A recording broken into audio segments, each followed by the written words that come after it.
Assalamu alaikum, brothers and sisters. I hope you're well.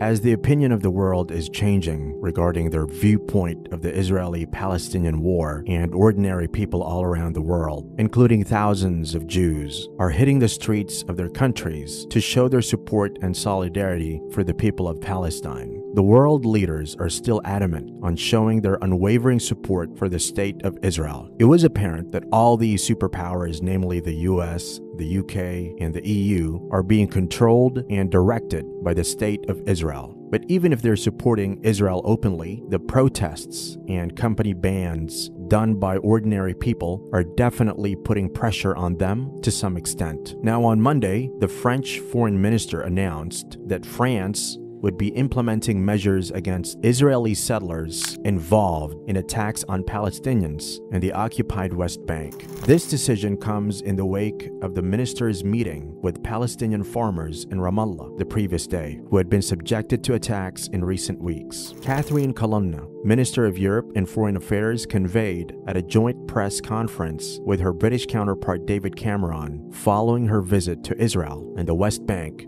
that France had decided to implement measures against specific extremist Israeli settlers. I was able to see for myself the violence committed by certain of these extremist settlers. It's unacceptable, she said. She also added that the territory in which the settlers are committing acts of violence is the territory of Palestine, and it will remain their territory. This land is Palestinian and will be part of a Palestinian state, she added. The previous week, European Union Foreign Policy Chief Joseph Borrell mentioned that he had submitted a discussion paper to EU foreign ministers, examining the possibility of imposing sanctions on extremist settlers in the West Bank.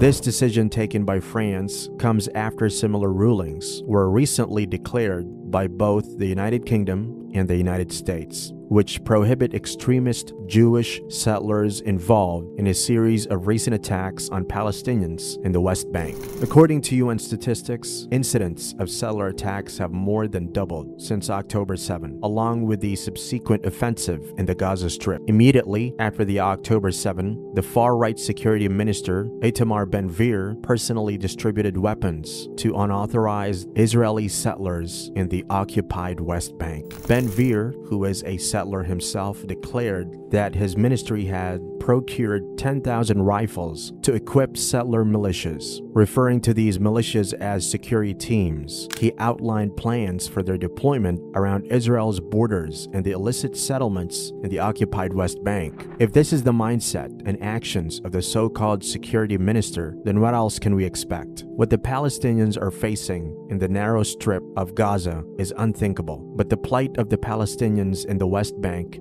cannot be overlooked either. They too have extremely troublesome stories to share. Now, France, the EU, the US, and the UK have only decided to take steps against the illegal settlers, but they dared not speak about the actions and mistreatment of the IDF personnel, which is far worse. Since October 7, the deadly raids on the West Bank have become a normal routine for the people of Palestine. Every day, torture, kidnapping, brutalization, entering houses, and breaking doors and furniture in the middle of the night just to scare the inmates of the house are done by none other than the IDF personnel. These steps taken by a handful of nations to apply sanctions to the illegal settlers may lessen the huge number of attacks on Palestinians, but they surely do not guarantee it. But it definitely shows and displays that the boycotts and protests carried out by the ordinary people of the world against the oppression done by Israel are not going totally unnoticed and are affecting the world leaders and superpowers to at least do something, even if it means only a little bit.